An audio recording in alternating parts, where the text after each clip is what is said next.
Halo semuanya, perkenalkan nama saya Khairin Ananta Salsabila dari kelas 2025A dengan NIM 2501064412. Nah, kali ini saya tidak sendirian nih, tetapi ditemani oleh seorang guru SD yang juga mempunyai semangat membara untuk membentuk generasi berkarakter yang biasa dipanggil dengan Miss Yeni. Nah, kalau boleh tahu nih, Miss Yeni ini ngajar kelas berapa atau mungkin menjadi wali kelas? Ya, Assalamualaikum warahmatullahi wabarakatuh. Terima kasih waktunya. Nama saya Yeni Parwiri. Biasanya anak-anak memanggil saya Miss Yeni di sekolah karena saya salah satu guru bahasa Inggris dan kebetulan tahun ini menjadi wali kelas juga di kelas 2. Sangat keren sekali. Nah, jika kita berbicara tentang pendidikan karakter di sekolah nih, Miss, sebenarnya itu apa sih yang menjadi yang paling utama untuk ditanamkan pada anak-anak di usia ini? Nah, nilai-nilai apa saja yang menjadi fondasi utama? Apa pendidikan karakter? Kalau kita bicara tentang pendidikan karakter itu seperti kita membangun fondasi rumah. Jadi kalau fondasinya istilahnya tidak kuat, pasti akan retak, gampang retak gitu kan. Kemudian apa sih yang harus ditanamkan?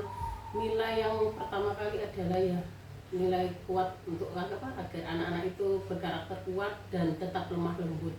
Apa saja fondasinya? Fondasinya yang pertama ya pasti harus menanamkan nilai kejujuran.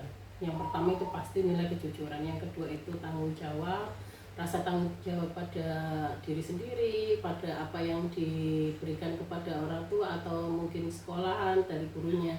Kemudian disiplin. Nah, dari disiplin itu ada rasa empati juga, kemudian ada rasa sopan santun dan mungkin dari spiritualitas ya, dari keagamaan, dari keyakinan masing-masing. Seperti itu, kurang lebihnya seperti itu. Nah, terus mungkin di zaman sekarang ini kan anak-anak SD itu sudah terpapar dengan teknologi dan informasi, mungkin kayak seperti TikTok, YouTube. Nah, itu kan bagaimana cara kita memastikan bahwa pendidikan karakter yang kita berikan itu tetap relevan dan bisa membimbing mereka dalam menghadapi dunia digital ini. Untuk yang saat ini sangat relevan sekali ya, anak-anak zaman sekarang itu, untuk anak kecil aja belum sekolah aja sudah main TikTok, sudah YouTube, mungkin mereka sudah bisa berjoget-joget seperti itu ya. Tapi agar tidak istilahnya terlalu jauh, apa sih karakter apa yang harus ditanamkan? Yang pertama itu mungkin metodenya kepada anak-anak sekarang itu sudah tidak mempan ya kalau metode menggunakan ceramah, apalagi kalau hanya berkata-kata saja. Jadi orang tua atau mungkin guru di sekolah itu sebagai role model, jadi teladan dari mereka bahwa ketika mereka bilang gak usah main HP, otomatis dia maaf ya, orang tuanya itu gak usah scroll HP ketika dia, salah satunya seperti itu. Kemudian ditanamkan juga literasinya, mana sih nak yang baik untuk anak usia segini. Jadi orang tua tetap harus mengawasi ya. Jadi ada kadang-kadang berita itu yang berita baik, berita benar ataupun berita hoax. Jadi tidak mudah terpengaruh gitu. Untuk yang seperti itu, kurang lebihnya seperti itu. Nah, terus nih, pendidikan karakter itu kan nggak cuma soal ngasih tahu kamu harus jujur, kamu nggak boleh bohong, tapi juga kan harus ada contoh nyatanya. Nah, gimana caranya kita sebagai orang dewasa, baik itu guru maupun orang tua, itu bisa menjadi teladan yang baik untuk anak-anak biar mereka itu benar-benar mau meniru. Itu tadi seperti yang relevansi yang digital tadi, sebagai guru itu menjadi teladan juga gitu. Dan itu tidak bisa sendirian, jadi harus bekerja sama dengan orang tua. Jadi anak itu istilahnya di dua di sekolah dan di di rumah itu juga harus sama-sama. Ketika guru bilang, "Nak, kamu harus jujur." Nah, contohnya seperti itu. Nah, di rumah itu kalau bisa itu ya jangan sampai orang tua itu ya meskipun berbohong sedikit, kadang-kadang dicari ini gitu ya. Contohnya ini ya, dicari, bilang, "Nak, mama nggak ada." Itu kan otomatis gimana mau meneladani ketika di sekolahan diajarkan seperti ini, ketika di rumah seperti itu. Jadi kalau bisa itu antara guru dan wali murid atau mungkin orang tua itu saling bekerja sama. Jadi sedikit aja itu sudah anak-anak berarti di rumah kita boleh bohong gitu. Padahal di sekolah sudah mengatakan kita harus jujur. Jadi seperti itu, kurang lebihnya harus bekerja sama dengan orang tua biar tercipta agar anak ini tidak double, berarti pemikirannya gak masalah kalau di rumah kita bohong, atau mungkin di sekolahnya aja yang gak boleh bohong. Jadi semuanya itu saling berkaitan, kurang lebih seperti itu. Berarti kunci utamanya ini saling bekerja sama. Iya, betul sekali gitu loh. Jadi role modelnya agar Iya. menjadi teladan di ini, biar anak juga nggak bingung ya. Iya. Antara orang tua sama murid ternyata sama guru kok beda. Iya. Nah, contoh kecilnya itu tadi, bilang aja mama nggak ada ya, bilang tante ya, misalnya seperti itu kan. Padahal akhirnya anak kan seperti kertas putih aja, kalau kita nulisnya itu kan jadi melekat di pikiran iya. itu loh. Berarti seperti ini ya, malah bingung jadinya, kurang lebih kayak gitu. Nah, terus ini kan tidak semua anak itu memiliki karakter yang sempurna. Bagaimana cara kita itu sebagai guru SD bisa menghadapi perilaku negatif pada anak-anak SD, seperti bullying mungkin yang pernah terjadi di SD, atau kurangnya rasa hormat pada guru. Nah, itu kan sangat-sangat miris sekali. Nah, bagaimana cara guru untuk menghadapi perilaku tersebut? Iya.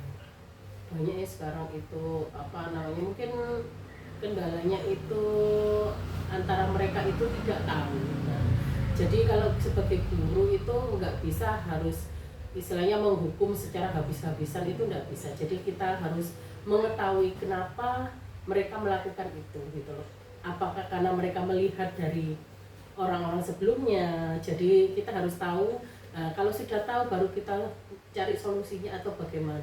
Yang pasti tetap itu saling bekerja sama orang tua. Jadi kita itu sebagai guru nggak hanya tentang akademiknya aja, jadi maksudnya kita tentang rapotnya, nilainya, tapi karakternya anak itu apa di sekolahan. Kemudian orang tua juga begitu, jadi sharingnya itu karakternya anak ini gimana, mungkin kok diam padahal kemarin ceria, ada apa di sekolah. Nah seperti itu. Jadi yang pertama itu kita sebagai guru nggak harus menjudge ini, karena kan anak-anak juga masih berkembang.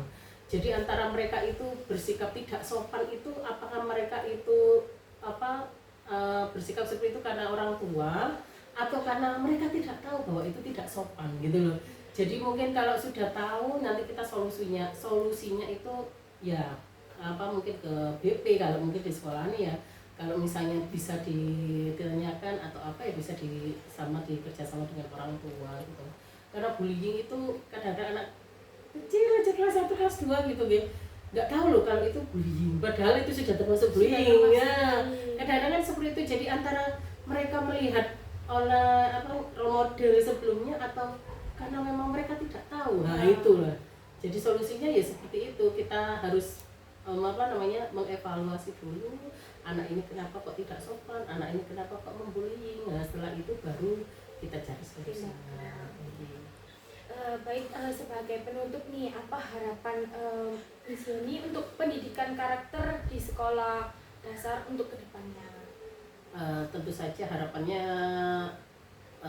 saling seimbang ya antara anak-anak secara nyata istilahnya dan secara digital. Apalagi kalau nyatanya kuat, digitalnya juga menginspirasi ya. Jadi otomatis mereka siap untuk menghadapi masa depan yang zamannya tambah seperti ini gitu loh. Jadi kalau secara istilahnya secara dunia nyata mereka sudah disiapkan dengan karakter mereka kuat, tapi tetap dengan nilai-nilai luhur yang berkepribadian yang baik gitu loh. Secara digital mereka juga menginspirasi bahwa mereka bisa secara digital dan mereka secara pintar tapi tetap berkepribadian, tidak seperti kayak sopan santunnya, beretika secara digital seperti itu. Jadi kalau menghadapi masa depan yang kita nggak tahu ya 20-30 tahun yang ke depan itu seperti apa. Jadi mudah-mudahan nanti apa yang kita siapkan saat ini itu bisa membuat masa depan generasi kita lebih baik lagi. Nah, dari perbincangan kita berdua nih dapat disimpulkan bahwa pendidikan di sekolah dasar itu sangat penting sekali ya, Miss. Nah, fokusnya fokusnya itu pada penanaman nilai-nilai dasar kejujuran, tanggung jawab, dan empati. Serta etika di digital di era modern itu juga sangat berpengaruh. Betul sekali. Nah, kolaborasi erat antara orang tua dan guru itu juga harus didukung. Komunikasi juga ya, Miss. Iya, Nah, betul sekali. itu juga menjadi kunci utama dalam membentuk generasi berkarakter yang kuat, positif, dan mampu berkontribusi bagi masyarakat. Nah, sekian podcast singkat hari ini. Wassalamualaikum warahmatullahi wabarakatuh. Misalnya